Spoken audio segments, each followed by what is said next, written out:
आज हम आपको अपराध मुक्त भारत की 5वीं व सबसे महत्वपूर्ण सर्टेनिटी के बारे में आपको ब्रीफ करूंगा, आपको बताऊंगा। यह वो सर्टेनिटी है जिसमें आपको क्रिमिनल्स को रिहैबिलिटेट करना है। आपके डिजिटल चित्रगुप्त को विभिन्न साधनों से, सीसीटीवी से, आईओटी डिवाइसेस से, 137 करोड़ व्यक्तियों के ऐप से, ड्रोन से, 91 के रिक्विजिशन के माध्यम से, bank accounts, telecom service providers और विभिन्न स्रोतों से जो इंफॉर्मेशन है, उस इंफॉर्मेशन के आधार पर आपके डिजिटल चित्रगुप्त को हर चीज की 360 डिग्री जानकारी है।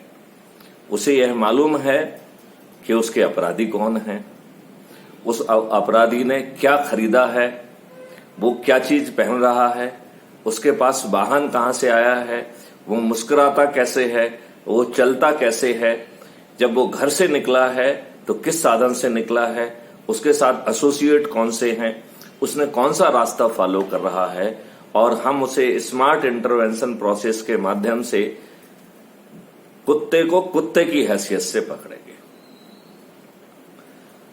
अब तक हम 4 सर्टेनिटी के बारे में बातें कर चुके हैं। थाने जाए बिना अपराध का पंजीयन, और वो आज के अपराध पंजीयन की तुलना में 1000 गुना बेटर हो, ट्रांसपेरेंट हो, ज्यादा एक्यूरेट हो, उसमें डिटेलिंग बहुत ज्यादा हो, जो ऐप के माध्यम से उसे रिकॉर्ड करे, वह जो है उसका witness to the victim, witness to the scene of crime, ये 2 चीजों का भी वो आई विटनेस हो जाएगा। यदि हमें लैंग्वेज इंटरप्रेटर का यूज करना पड़ता है तो language interpreter will become one more witness to the FIR. यदि हम लीगल इंटरप्रेटर का यूज करते हैं तो legal volunteer will become additional witness to the process of FIR. हम द्वितीय सर्टेनिटी में 15 दिन के अंदर क्राइम फ्री भारत के सपोर्ट सिस्टम के माध्यम से अकाट डिजिटल साक्ष्य को जो है इकट्ठा करके 15 दिन के अंदर चालान कर पाएंगे, और वो भी अकाट साक्ष्यों के साथ। 15 दिन से 1 महीने की अवधि में डिस्ट्रीब्यूटेड वीडियो बेस्ड ट्रायल के माध्यम से 1 महीने में पुरानी 4 करोड़ पेंडेंसी को धीरे धीरे निकालते हुए और 1 महीने में हर हालत में न्याय प्रदाय करेंगे, ऐसी व्यवस्था। चौथी सर्टेनिटी में डिजिटल चित्रगुप्त के माध्यम से स्मार्ट इंटरवेंशन प्रोसेस का उपयोग करते हुए हम इन कुत्ते अपराधियों को कुत्ते की हैसियत से गिरफ्तार कर पाएंगे। उनके विरुद्ध प्रिपरेशन और अटेम्प्ट का जो मुकदमा है वो भी चला पाएंगे, उसमें उन्हें गिरफ्तार कर पाएंगे, और जहां पर प्रिपरेशन और अटेम्प्ट एक ऑफेंस नहीं है वहां पर हम प्रिवेंटिव कार्रवाई कर पाएंगे। ये 4 सर्टेनिटी बहुत महत्वपूर्ण सर्टेनिटी है, क्योंकि इन्हीं 4 सर्टेनिटी के कारण हम जो है इन अपराधियों को रिहैबिलिटेशन के लिए बाध्य कर पाएंगे। मैं आपको ये बताना चाहता हूं कि यदि ये 4 सर्टेनिटी नहीं है, यदि क्राइम करना एक ऑप्शन बना रहता है, तो आप सब प्रयास कर लेंगे, फिर भी अपराधियों को रिहैबिलिटेट नहीं कर पाएंगे। मैं आपको अपना गुना एसपी के बतौर अनुभव बताता हूं। उस जिले में कंजर, पारधी, सांसी सभी हैं। शासन के द्वारा उन्हें जमीनें दी गई हैं, बहुत सारी सुविधाएं दी गई हैं, इसके बावजूद वो सभी लोग अभी भी अपराध में संलग्न हैं। क्यों? क्योंकि जो वो अपराध से कमाते हैं वो बहुत ज्यादा होता है। और आप ये बताइए, यदि मुझे ये लिबर्टी हो तो मैं कहूंगा कि अपराध is the most paying sector of economy. हालांकि अपराध को इकोनॉमी का सेक्टर कहना अनुचित है, लेकिन यही ग्राउंड रियलिटी भी है। आप ये बताइए, ऐसा कौन सा व्यवसाय है जिसमें आप एक फोन करें और एक खोखा आपके पास पहुंच जाए, वो भी एब्सोल्युटली रिस्क फ्री। लिहाजा हम अपराधी को तभी रिहैबिलिटेट कर पाएंगे जब हम उसके ये चारों ऑप्शन क्लोज कर देंगे। हम चौथी सर्टेनिटी के तहत क्राइम करना एक ऑप्शन नहीं होगा। डिजिटल चित्रगुप्त के असिस्टेंस से हम अधिकांश प्रकरणों में अपराध होने के पहले अपराधियों को गिरफ्तार कर पाएंगे और एक बहुत ही कैलिब्रेटेड रिस्पांस होगा। और इस कैलिब्रेटेड रिस्पांस में पुलिस की कार्रवाई भी होगी और वॉलंटियर की भी कार्रवाई होगी, आम पब्लिक की भी कार्रवाई होगी। मैं आपको यह बताना चाहूंगा कि इस देश की पुलिस ने, इस देश के राजनेताओं ने और इस देश ने आम जनता से बहुत सारी चीजें छिपा के रखी हैं। मैं आपको बताना चाहूंगा कि आम जनता एक पुलिस अधिकारी है। उसे 39 सीआरपीसी के तहत यदि उसके ध्यान में, उसके ज्ञान में यदि कोई संज्ञेय अपराध आता है तो उसके ऊपर कानूनी जिम्मेवारी है कि यह इसकी रिपोर्ट करे। और कुछ अपराधों में तो यदि वो यह रिपोर्ट नहीं करता है तो उसके विरुद्ध वैधानिक कार्रवाई की जा सकती है, उसे जेल भेजा जा सकता है। और कानून इतना अलग है 39 सीआरपीसी के लिए कि आप निर्दोष हैं ये आपको सिद्ध करना पड़ेगा। सेक्शन 38 आम लोगों के माध्यम से समन्स वारंट की तामीली का हक देता है। सेक्शन 43 सीआरपीसी प्राइवेट आदमी को, प्राइवेट नागरिक को गिरफ्तारी का हक देता है और ये सेक्शन पुलिस की उपस्थिति में भी आपकी गिरफ्तारी का हक देता है। केवल उसमें दो बंधन हैं। पहला बंधन ये है कि वो अपराध आपकी आंखों के सामने हो रहा हो। यदि वहां पुलिस भी है तब भी आप उस व्यक्ति को गिरफ्तार कर सकते हैं और वहां उपस्थित पुलिस को सौंपने पर वह उसे रीअरेस्ट करेगी। और यदि वहां मौके पर पुलिस नहीं है तो आप नियरेस्ट थाने जाकर वहां पुलिस को सुपुर्द करेंगे थाने पे, तो थाना उसे रीअरेस्ट करेगा। अन्य प्रकरण जो आपकी आंखों के सामने नहीं हो रहे हैं उनमें भी आपको गिरफ्तारी का अधिकार है। वो है प्रोक्लेम्ड ऑफेंडर। तो यदि हम एक प्रक्रिया बना दें कि 3 दिन या 5 दिन में कोई अपराधी गिरफ्तार नहीं होता है, if he is not surrendering to the police, then उसके ऊपर इनाम भी घोषित हो जाए, वो प्रोक्लेम्ड ऑफेंडर भी घोषित हो जाए, उसकी प्रॉपर्टी की सीजर और प्रॉपर्टी का जो है वो भी जो है संलग्नीकरण की जो कार्रवाई होती है, अटैचमेंट की जो कार्रवाई होती है, वो भी चालू हो जाए। यदि हम ऐसा करते हैं देन हम ऐसे प्रोक्लेम्ड ऑफेंडर को आम व्यक्ति गिरफ्तार कर सकता है। क्राइम फ्री भारत का ऐप जैसे ही व्यक्ति से यदि हम 7 दिन का समय निर्धारित कर दें तो 7 दिन के अंदर यदि वो अपनी गिरफ्तारी स्वयं नहीं देता है तो सिस्टम उसे उसकी प्रॉपर्टी अटैच करने की कार्रवाई चालू कर देगा, उसे प्रोक्लेम्ड ऑफेंडर घोषित कर देगा, उसके ऊपर इनाम घोषित कर देगा। किसी अपराधी की औकात नहीं है कि वो सिस्टम के सामने सरेंडर ना करे और उसे कोई भी व्यक्ति गिरफ्तार कर सकता है और जो व्यक्ति उसे गिरफ्तार करे उसको जो है रेवेन्यू स्ट्रीम भी मिले। यहां पर रिस्क के साथ हम अलग अलग कैडर के वॉलंटियर्स और पुलिस ऑफिसर तैयार कर सकते हैं। जहां जितनी रिस्क एसोसिएटेड है उसके हिसाब से उसे रेवेन्यू स्ट्रीम मिले। तो हम जो अपराध के पंजीयन की कार्रवाई में ऐप ले जाकर गांव के आम आदमी जिसके पास ना मोबाइल फोन है ना लैपटॉप है उसकी मदद भी हो पाएगी, बल्कि सही लाभ उन गांव के लोगों को मिलेगा जिनकी सुनवाई नहीं होती है। बाकी लोग तो जो है जो ऑलरेडी हैव्स की कैटेगरी में आते हैं, जिनके संपर्क में बहुत सारे लोग हैं, देर सवेर उनकी बात तो सुन ही ली जाती है। ज्यादा प्रॉब्लम हमारे गरीब भाइयों के साथ है, ग्रामीण भाइयों के साथ है कि वो खून से लथपथ पहुंचते हैं और उन्हें 323 का अपराध मानकर असंज्ञेय अपराध घोषित कर दिया जाता है, उनका मेडिकल नहीं कराया जाता है, वो खून से लथपथ बैठे रहते हैं। कई बार हमारी पुलिस की कार्रवाई इतनी असंवेदनशील होती है।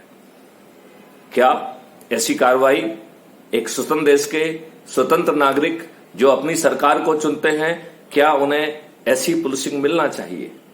क्या आप आज भी गुलाम नहीं हैं?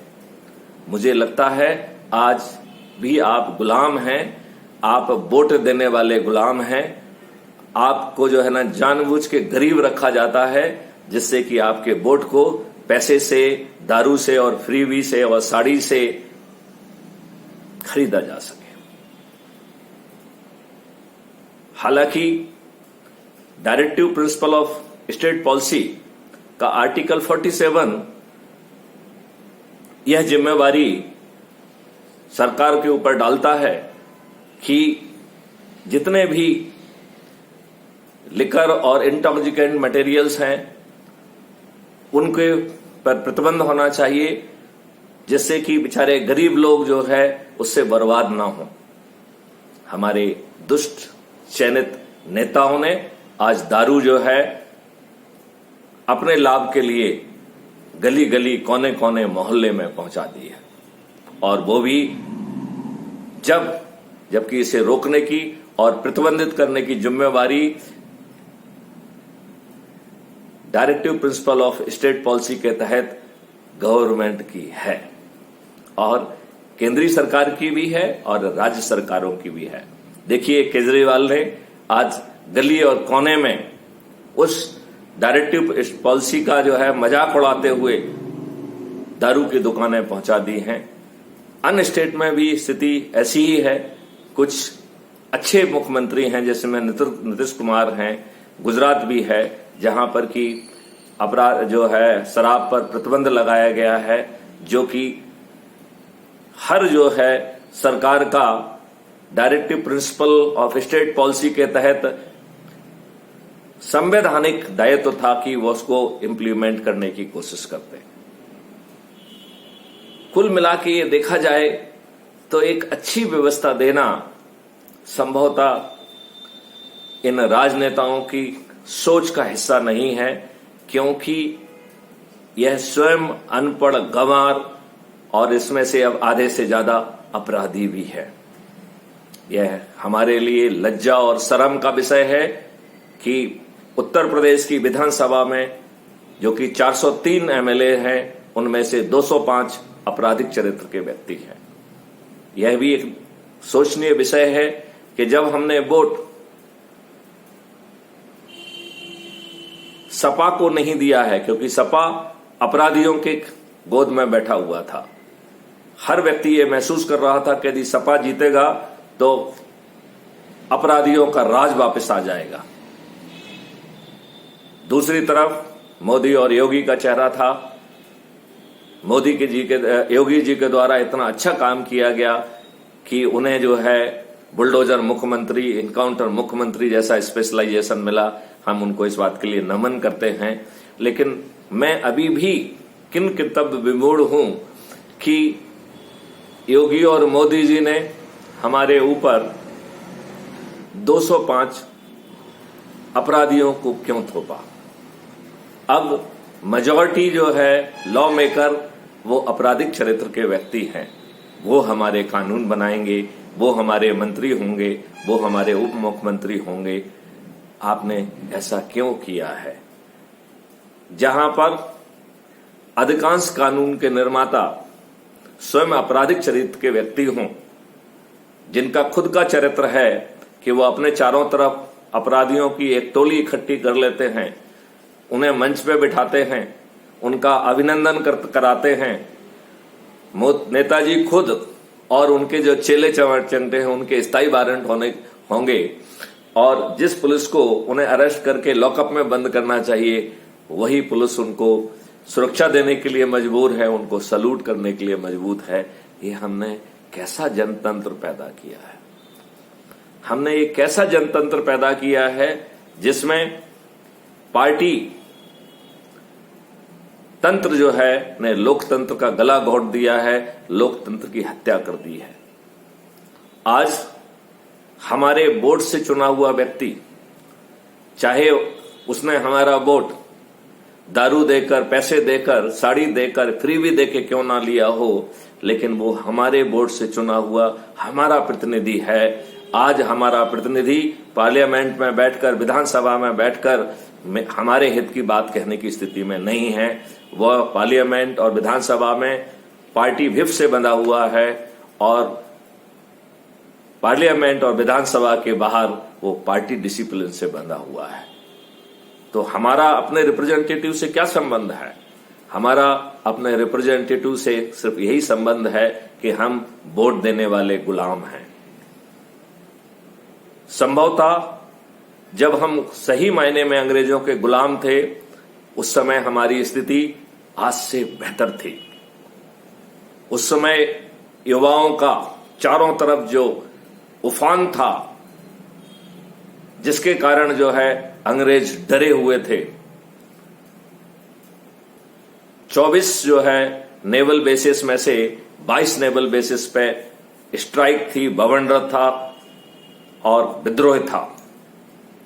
पोस्टल सर्विसेज ने विद्रोह कर दिया था और आम युवाओं में भी विद्रोह था। और अंग्रेज इतने डरे हुए थे कि उन्होंने उनके जो commander in chief mister Claude Auchinleck हैं, उनके द्वारा यहां से भारत से भागने के लिए एक एग्जिट प्लान बनाया गया था और लॉर्ड बॉवेल जो उस समय वॉइस रॉय थे, उनको सबमिट किया गया था।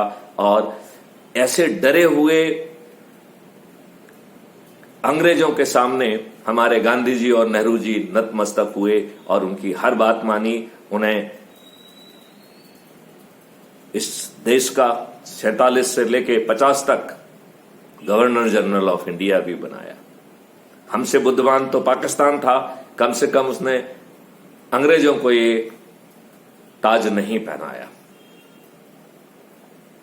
हमने अपने संविधान में अधिकांश clause government of India act 1935 के लिए हमने अंग्रेजों की विरासत के नियम कानून यथावत अडॉप्ट कर लिए। अंग्रेजों ने जो पुलिस एक्ट आपके दमन के लिए बनाया था, उसको एज इट इज अडॉप्ट कर लिया। हमने पुलिस और बाकी ब्यूरोक्रेसी और मशीनरी जो अंग्रेजों ने इस देश के नागरिकों को गुलाम बना के रखने के लिए, उनको अपमानित करने के लिए, उनको शोषित करने के लिए बनाया था, यह हमारे लिए लज्जा और शर्म का विषय है कि इस दुष्ट कांग्रेस ने उन सब नियम कानूनों को, उन सब जो है व्यवस्थाओं को एज इट इज अडॉप्ट किया और उन्हें अकाउंटेबल नहीं बनाया। गवर्नमेंट ऑफ इंडिया की जिम्मेवारी थी कि लॉ ऑफ टॉर्ट बनाते और इन अपनी व्यवस्था को अकाउंटेबल बनाते और उसमें कंपनसेशन की व्यवस्था करते, लेकिन जानबूझकर उनकी जिम्मेवारी होने के बावजूद भी ऐसा नहीं किया। हमने इस संविधान की व्यवस्था के विपरीत ढेर सारे नियम कानून बनाए, जहां पर article 14, 15 equality of all religion, equality, no discrimination. Article 15 कहता है there is no discrimination on the ground of the religion, caste और क्रीड। तो रिलीजन सबसे पहले आया है उसमें, और हमने उसी का जो है ना अवमानना करते हुए माइनॉरिटी एक्ट बना दिया, माइनॉरिटी कमीशन बना दिया, वक्फ बोर्ड बना दिया, जिसमें कि this is a discrimination on the basis of religion. इस सेकुलर कंट्री में धर्म के आधार पर कोई भी डिस्क्रिमिनेशन संवैधानिक व्यवस्था और फंडामेंटल राइट के विपरीत है। लज्जा का विषय है कि हमारे नरेंद्र मोदी जी का ये सेकंड टेन्योर है, इसके बावजूद भी यह सब नियम कानून यथावत हैं। यह भी लज्जा का विषय है कि भाजपा से जुड़े हुए लोग प्रतिदिन जो है सुप्रीम कोर्ट में माथा टेक रहे हैं, पीआईएल लगा रहे हैं। उनके द्वारा लगाई गई पीआईएल बहुत अच्छी है, कम से कम वो कुछ तो कर रहे हैं। लेकिन मैं माननीय नरेंद्र मोदी जी से पूछना चाहता हूं कि कांग्रेसियों ने दुष्टतापूर्वक ये सब कानून हमारे चुने हुए प्रतिनिधि होने की हैसियत से इस पार्लियामेंट के मंदिर में बैठ के बनाए। उन्होंने कोई भी षड्यंत्र, कोई भी मक्कारी, कोई भी बदमाशी सुप्रीम कोर्ट के माध्यम से नहीं की। फिर आपके चरित्र में कायरता क्यों? आप आज हमारे चुने हुए प्रतिनिधि हैं, आज आपकी मेजॉरिटी है, इन एक्ट को आप रिपील करिए। आपके द्वारा ये कहना कि ये हमको जीने नहीं देंगे, हमको नोच के खाए जाएंगे, इस देश के साथ जो है देश में भय पैदा करने के लिए जो है पर्याप्त है। आप जैसे 56 इंच के सीने वाले व्यक्ति, आप जैसे जो है ना व्यक्ति जो कि कर्मठ हैं, आप जैसे व्यक्ति जिन्हें अपने परिवार को या किसी और को पोषित नहीं करना है, ऐसा व्यक्ति भी क्यों इतना कायरतापूर्ण ढंग से पेश आ रहा है? क्या मैं आपसे निवेदन कर सकता हूं कि कृपया जो है आप अपने जो है उससे बाहर आइए। मैं विषय से थोड़ा सा भटक गया हूं, क्योंकि आज का विषय था कि रिहैबिलिटेशन कैसे जाए, बट भावावेश में आके मैं थोड़ा सा भटक गया हूं। अभी थोड़ी सी और बात करूंगा, फिर हम अपने मूल सब्जेक्ट की तरफ आएंगे कि सर्टेनिटी ऑफ रिहैबिलिटेशन। तो मैं माननीय नरेंद्र मोदी जी से प्रार्थना करता हूं कि आप crime free Bharat YouTube channel को सब्सक्राइब करें, हमारे डिफरेंट वीडियोज को देखें। हम अनुनय विनय और प्रार्थना आपसे करते हैं कि इस पार्टी तंत्र ने जो पीपल्स रिप्रेजेंटेटिव एक्ट 1950 और 51 के तहत स्थापित किया गया है, इसे जानबूझकर ढीला पोला रखा गया है। यही कारण है पार्टी तंत्र परिवार तंत्र में कन्वर्ट हो गया है, प्राइवेट कंपनियों में कन्वर्ट हो गया है और इसकी मशरूमिंग हो रही है। इसमें कोई इंटरनल डेमोक्रेसी नहीं है। जिस देश में चपरासी, जो कि सबसे कम जो है ना जिम्मेवारी वाला पद है, उसके लिए भी सच्चरित्र और साक्षर होने की जरूरत है। माननीय उच्चतम न्यायालय के द्वारा पार्लियामेंट और आपसे लगातार 2017 में, 2018 में और 2019 में जो PIL लगाई गई हैं, उनमें आपसे विनय किया है कि यह आपका काम है। कृपया पीपल्स रिप्रेजेंटेटिव एक्ट 1951 में संशोधित करते हुए पार्टियों को जो है जवाबदेह बनाया जाए, उसमें इंटरनल डेमोक्रेसी लाई जाए। पार्टियों के द्वारा किए गए कुछ कृत्यों को, उनके द्वारा जो धमकियां और जो देशद्रोह की और जातिगत जो है ना भावनाएं और दुष्टतापूर्ण कार्रवाई की जा रही हैं, उन सबको संज्ञेय अपराध में कन्वर्ट करिए। इनको जो अकूत संपत्ति आ रही है, उसे जो है चाहे 10% का जो ना टैक्स रखा जाए, लेकिन टैक्स फ्री बिल्कुल नहीं रखा जाए। इनके लिए यदि ये टैक्स का जो ना एवेजन करते हैं तो उसको गंभीर अपराध बनाया जाए और उसको डायरेक्टली जो है ना उनके पार्टी के रिकॉग्निशन से लिंक किया जाए। अन्यथा यह इतने दुष्ट लोग हैं कि यह किसी भी आदेश को नहीं मानेंगे। 2017 में माननीय उच्चतम न्यायालय के द्वारा इन्हें आदेशित किया गया कि यह जिनको टिकट दें, उनके आपराधिक रिकॉर्ड को अपनी वेबसाइट पर पब्लिश करें। यह अत्यंत ही दुख और लज्जा का विषय है कि किसी भी पार्टी के द्वारा इसका पालन नहीं किया गया और 2020 में माननीय सुप्रीम कोर्ट को पार्टियों पे 1-1 लाख का जुर्माना करना पड़ा। मुझे नहीं मालूम है कि वो पैसा पहुंचा कि नहीं पहुंचा है, लेकिन इन हाथियों के लिए 5 लाख और 1 लाख क्या अहमियत रखता है। लिहाजा हम इन पॉलिटिकल पार्टीज को डेमोक्रेटिक बनाएं, जवाबदेह बनाएं और मेरा तो ये मानना है कि पॉलिटिकल पार्टियों को हटाया जाए। हमें पार्टी विहीन प्रजातंत्र चाहिए और ये जो पार्टियां हैं ये चरित्र डेवलपमेंट का काम करें। यह जो पार्टियां जो हैं, यह क्या जो है ना देश को देशा चाहिए, उसके लिए क्या कानून बनना चाहिए, क्या नीतियां बनना चाहिए, उसके ड्राफ्ट बनाएं। लेकिन क्या इन पॉलिटिकल पार्टियों में बैठे हुए अनपढ़ गंवार और अपराधी तत्वों का भेजा इतना अच्छा है कि वो इस तरीके से सोच के ऐसी कोई कार्रवाई कर सकते हैं? यह अत्यंत ही दुख और लज्जा का विषय है। मैं प्रार्थना करता हूं माननीय नरेंद्र मोदी जी से, अमित शाह जी से और आदित्यनाथ योगी जी से कि जो बात हम कह रहे हैं, जो हमारे डिफरेंट वीडियोज हैं, कृपया उसको सुनें। यह आपकी पदी जिम्मेवारी है। आप इस देश के प्रधानमंत्री हैं, आपको बहुमत से प्रधानमंत्री बनाया गया है। यह आपकी पदी जिम्मेवारी है कि जो घृणित कानून कांग्रेस के द्वारा इस देश के संविधान की व्यवस्था के विपरीत जो है ना हम पर थोपे गए हैं, उनको रिपील करने में आपको क्यों लज्जा आ रही है, क्यों विलंब हो रहा है? अभी भी समय बाकी है।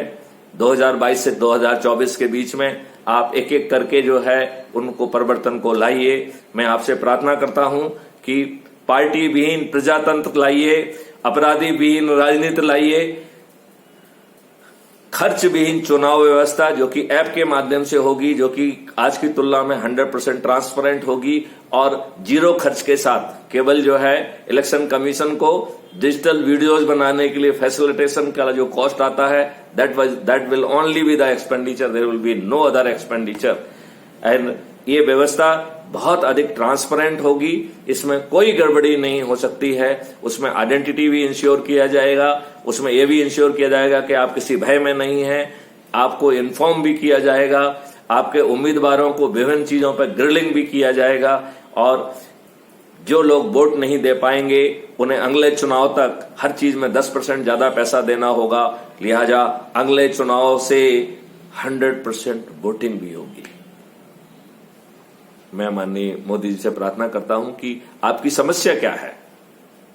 यदि आपको कोई इस विषय में इश्यू है, मैं आपसे जो है आपके स्पेशलिस्ट से बात करने के लिए तैयार हूं।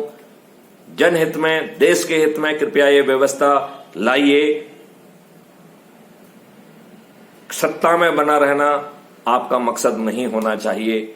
आप एक योगी हैं, आप एक कर्मठ व्यक्ति हैं, आपने अपने परिवार को कभी कोई महत्व नहीं दिया, परिवार को कभी कोई लाभ नहीं दिया, फिर आप इतने विवश क्यों हैं? हम अपने 100 करोड़ ऊर्जा केंद्रों के माध्यम से आपको से वो अनुनय विनय प्रार्थना के माध्यम से आपको और जो है ना हम शक्ति प्रदान करेंगे। आपसे अनुरोध करते हैं कि अपने अंदर की जो है डर को बाहर निकालिए और इन सब कानूनों को पार्लियामेंट के मंदिर में बैठकर ठीक करिए। जो कानून गलत और संवैधानिक व्यवस्था के विपरीत हैं, जैसे माइनॉरिटी कमीशन, जैसे जो है वक्फ बोर्ड, जैसे जो है वर्शिप प्लेसेस एक्ट, ऐसे तमाम कानूनों को जो है आप रिपील करिए। पीपुल्स रिप्रेजेंटेटिव एक्ट को आप संशोधित करिए, उसमें खर्च विहीन चुनाव, ऐप बेस्ड चुनाव व्यवस्था को लाइए और इस चुनाव व्यवस्था में यदि कोई टेक्निकल या कोई व्यक्ति जो है ना including police, including that election commission में बैठा व्यक्ति यदि कोई अपने कर्तव्य का ठीक ढंग से निर्वहन नहीं करता है तो उसे संज्ञेय अपराध बनाइए, उसे डिस्क्वालिफिकेशन बनाइए और उसे जेल में सड़ने के लिए भेजिए। लेकिन हम लचर व्यवस्था नहीं लाएंगे, हम एक स्ट्रांग और अच्छी व्यवस्था लेके आएंगे। मैं आपके माध्यम से अनुरोध करता हूं कि crime free Bharat YouTube channel को सब्सक्राइब करें। ऊर्जा केंद्र का मेंबरशिप ऐप बहुत जल्दी आने वाला है। भारत का हर नागरिक, चाहे वो शासकीय कर्मी हो, अशासकीय कर्मी हो, इंडस्ट्रियलिस्ट हो, समाज सेवी हो, व्यवसायी हो, दुकानदार हो, सभी लोग जो है उसको ज्वाइन कर सकते हैं। यह कहीं भी कंडक्ट रूल का वायलेशन नहीं है। लिहाजा आओ हम सब पूरी पॉपुलेशन 137 करोड़ जो है ना ऊर्जा केंद्र में संकल्पित होकर कन्वर्ट करें और फिर अपने द्वारा चुने हुए माननीय नरेंद्र मोदी जी को अनुनय विनय प्रार्थना करें, उनको बेवश करें और बेवश ना माने तो उन्हें पराजित करें और एक ऐसे भारत का निर्माण करें जो कि हमारी आवश्यकता है, एक ऐसा भारत जो हम अपने आने वाली पीढ़ियों को सौंपना चाहेंगे, जहां पर राजनेता, जातिगत नेता, धर्मों के नेता अपने लाभ के लिए हिंसा नहीं फैला पाएंगे। यदि वो उकसाने और भड़काने वाले भाषण देंगे तो यह भाषण आईपीसी में पृथक से स्पेशल क्राइम बनाया जाए जो कि संज्ञेय हो, नॉन अवेलेबल हो और 20 और 25 साल की सजा रखा जाए और ढेर सारे सीसीटीवी, आईओटी डिवाइसेस, ड्रोन और ऐप के माध्यम से और 91 सीआरपीसी के माध्यम से ढेर सारा जो है साक्ष्य डिजिटल चित्रगुप्त के माध्यम से इकट्ठा करके ऐसे धूर्त जो है लोगों को जेल में सड़ने के लिए मजबूर किया जाए। यदि हमारी पुलिस एडिक्वेट रिस्पांस देने की स्थिति में नहीं है तो हमें, हमारे देश की पुलिस जनता, वो पुलिस की उसको पूरे अधिकार प्राप्त हैं। 39 के तहत वो रिपोर्ट करने की उसकी जिम्मेवारी है। 38 के तहत समन्स वारंट, 38 सीआरपीसी के तहत समन्स वारंट की तामीली की उसकी जिम्मेवारी है। 43 सीआरपीसी के तहत आम आदमी के द्वारा गिरफ्तारी का भी अधिकार उसे प्राप्त है और उसे जो है पुलिस को सपोर्ट करने का, पुलिस को हेल्प करने का ऐसी दायित्व भी है और अधिकार भी है। कानून ने उसे अपने स्वयं की रक्षा के लिए, अपनी प्रॉपर्टी की रक्षा के लिए, दूसरे की जो है ना रक्षा के लिए, दूसरे की प्रॉपर्टी के रक्षा के लिए यदि सामने वाला दुर्दांत है तो उसकी डेथ कारित करने का भी अधिकार जो है आम आदमी को प्राप्त है। लिहाजा अब हम क्राइम फ्री भारत के वॉलंटियर्स को ट्रेंड करें, उन्हें आर्म करें और एडिक्वेट रिस्पॉन्स ऑन ग्राउंड जो है ना शुड नॉट बी जो है ना property of the police alone. Police तो जो है इन नेताओं के इशारे पे काम करती है। हमारे जो है हर केस में यदि ग्राउंड पर हिंसा आती है तो क्राइम फ्री भारत वॉलंटियर्स जो कि एडुकेटली ट्रेंड हों, एडुकेटली आर्म्ड हों, उनके माध्यम से there should be a equal response on the ground. तो मैं आपसे एक बार फिर से प्रार्थना करता हूं कि crime free Bharat YouTube channel को सब्सक्राइब करें। माननीय प्रधानमंत्री जी, आप जो है हमारे डिफरेंट वीडियोस को सुने, वह सभी जो है वैधानिक और टेक्नोलॉजी आपको बता रहे हैं जिसके माध्यम से हम इस देश को समृद्ध बना पाएंगे, इस देश को जो है अमीर बना पाएंगे, इस देश को निरोगी बना पाएंगे, इस देश को दीर्घायु बना पाएंगे। मैं आपसे प्रार्थना करता हूं आप फार्मास्यूटिकल लॉबीज और बाकी लॉबीज से बाहर निकलें। हमारे देश का प्रधानमंत्री इतना करेजियस होना चाहिए कि वो सख्त निर्णय ले पाए। अब हम मूल विषय की रिहैबिलिटेशन ऑफ क्रिमिनल। तो मैं आपको बता रहा था कि क्रिमिनल्स को रिहैबिलिटेट करना एक मुश्किल काम है जब तक कि उसके पास अपराध करने का विकल्प होगा, क्योंकि अपराध के माध्यम से वो एक रात में लाखों और करोड़ों रुपए कमा पा रहा है, अपने एक टेलीफोन कॉल से खोखा पा रहा है, वो भी रिस्क फ्री। लिहाजा जब तक ये ऑप्शन क्लोज नहीं होगा तब तक जो है वह अपराध को नहीं छोड़ेगा। लिहाजा मैं फिर से कहता हूं कि प्राइवेसी का हक देते हुए डिजिटल चित्रगुप्त का जो कल्पना है, जिसको हमने गवर्नमेंट ऑफ इंडिया को ऑलरेडी सबमिट किया हुआ है VPRND के माध्यम से, जिसमें राइट टू प्राइवेसी को देते हुए एक डिजिटल चित्रगुप्त पैदा किया गया है। अपराध करने वालों की कोई निजता नहीं होती है। डिजिटल चित्रगुप्त की यह जिम्मेवारी होगी कि जैसे ही आपका कंडक्ट अपराध की कैटेगरी में आता है, आर्टिफिशियल इंटेलिजेंस जो डिजिटल चित्रगुप्त में बैठी है वो खुद आपके विरुद्ध FIR करेगी। उसके पास ढेर सारे जो एविडेंस आपके खिलाफ होंगे, that will be push to the police and to the court, and आपको सर्टेनिटी के साथ 1 महीने में डिस्ट्रीब्यूटेड वीडियो बेस्ड ट्रायल के माध्यम से सजा भी होगी। इस व्यवस्था में हर किसी को हैवी रेवेन्यू स्ट्रीम बांटी जाएगी और यह व्यवस्था शुरू में संज्ञेय अपराधों के लिए होगी और धीरे धीरे जो है CFP के वॉलंटियर्स के माध्यम से यह व्यवस्था असंज्ञेय अपराधों में और सिविल केसेस में भी एक्सटेंड की जाएगी और सिविल केसेस को भी 1 से 2 महीने के अंदर उनको भी डिस्पोज करने की व्यवस्था जमीन पर उतारी जाएगी। आज जैसा जो है पीढ़ियां निकल जा रही हैं लेकिन न्याय नहीं मिल पा रहा है, लोग बाग जो है ना भ्रष्टाचार करके गलत निर्णय दे रहे हैं, ऐसे लोगों को भी जो है अकाउंटेबल बनाया जाए, उसमें कंपनसेशन की व्यवस्था रखी जाए, उसमें जो है जो जानबूझ के गलत निर्णय दिया गया है उसमें अकाउंटेबिलिटी लाई जाए, डिस्क्वालिफिकेशन लाई जाए, जिससे जो व्यक्ति जहां है he will cease to remain in that capacity, that should become a disqualification to continue in the job and he should be made to give compensation also. यदि हम ये 2 व्यवस्थाएं लेके आ जाएंगे तो हमारा जो तंत्र है वो बहुत रिस्पॉन्सिव ढंग से जो है ना पेश आएगा। अभी नेता और तंत्र दोनों मिल गए हैं at the cost of the public. नेता और तंत्र ये हुकूमत बन गए हैं और बाकी बचे हुए लोग वोट देने वाले गुलाम, जिनको जानबूझ के गरीब रखा जा रहा है, जिन्हें जो है फ्रीबी बांट के, जिनके चरित्र का हनन करके, जिनके सम्मान को हनन करके उन्हें जो है दारू और के पाउच और नमकीन खाकर जीने के लिए विवश कर दिया गया है। उनका शरीर खोखला हो चुका है। अब ये बहुत हो गया है, अब इसमें बदलाव की जरूरत है। मैं अपेक्षा करता हूं कि इन व्यवस्थाओं के साथ जब चित्रगुप्त को आपके बारे में सब कुछ मालूम है तो क्राइम फ्री भारत के जो है टीम्स हर अपराधी के पास जाएं, उसके स्किल सेट को आइडेंटिफाई करें और उसको सर्टेनिटी के साथ रिहेबिलिटेट करें। जब क्राइम करना उसके लिए ऑप्शन नहीं होगा तो रिहेबिलिटेट होना विल बिकम हिज प्रायोरिटी।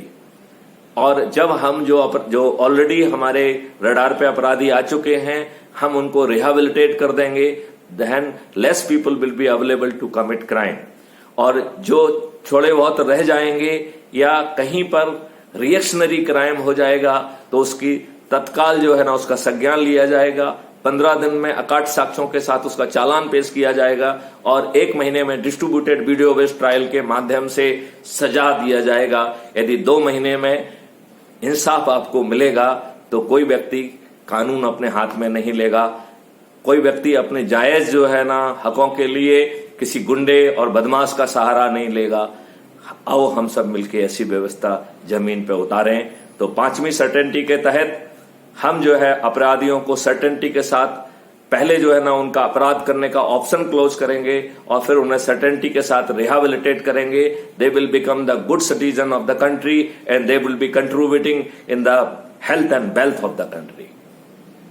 मैं आप लोगों से अनुरोध करता हूं, इनमें से ऐसी कोई चीज नहीं है जो कपोल कल्पना हो, इसमें से ऐसी कोई चीज नहीं है जो ग्राउंड पर उतारी ना जा सके। जो इसमें टेक्नोलॉजी है वो बच्चों का खेल है। स्मार्ट इंडिया हैकाथन के माध्यम से वो टेक्नोलॉजी 3 से 6 महीने में उतारी जा सकती है। अब केवल सवाल है राजनीतिक सोच का कि ये अनपढ़ गंवार, आधे से ज्यादा अपराधी ऐसी अच्छी व्यवस्था इस देश की जनता को देना चाहेंगे। लिहाजा हमें इनसे अनुनय विनय प्रार्थना करना चाहिए, हमें इन्हें विवश करना चाहिए और व्यवस्था के लिए आपको जो है ना ऊर्जा केंद्र में कन्वर्ट करना होना पड़ेगा। आपको जो है ऊर्जा केंद्र अपने प्रभाव क्षेत्र के लोगों को ब्रीफ करके उन्हें ऊर्जाकृत करना होगा। और जब आपकी संख्या करोड़ों में होगी तो यदि ये व्यक्ति अनुनय विनय और प्रार्थना को नहीं मानते हैं तो हमें थाली बजाकर, काले झंडे दिखाकर कहना होगा, काले अंग्रेज वापस जाओ, आसुरी शक्ति वापस जाओ, बेबस हो जाओ, सुधर जाओ, अन्यथा पराजित हो जाओगी। यदि अपने अहम में ये आधे अपराधी राजनेता यदि नहीं सुधरने के लिए तैयार होते हैं तो इन्हें 2024 में इन्हीं ऊर्जा केंद्रों के माध्यम से अपने 545 महा ऊर्जा केंद्रों को एज ए उम्मीदवार उतार के इन्हें पराजित ही करना होगा। लेकिन 2024 में हर हालत में एक अच्छी व्यवस्था इस देश में स्थापित होगी। मैं इस देश के अपराधियों को, इस देश के राजनेताओं को, इस देश के धार्मिक जो है ना गुंडों को, जातिगत नेताओं को जो है चेतावनी देता हूं, अब बदलाव का समय आ गया है, सावधान हो जाओ। बेहतर है मैं हमारी अनुनय विनय और प्रार्थना को सुनो, अन्यथा आपको बेबस किया जाएगा, अन्यथा आपको पराजित किया जाएगा। आओ हम सब मिलके ऊर्जा केंद्र के माध्यम से यह व्यवस्था जमीन पर उतारें। जय हिंद, जय भारत, वंदे मातरम।